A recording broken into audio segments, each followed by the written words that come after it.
যে বন্দরটি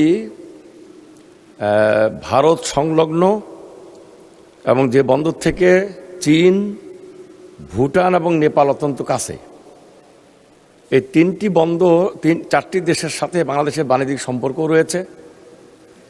এই চারটি দেশের সাথে বাংলাদেশের বাণিজ্যিক সম্পর্কের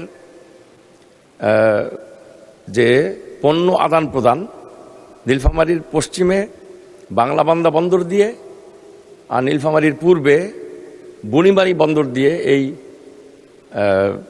বাণিজ্যিক পণ্য আনা নেওয়াটা করা হচ্ছে।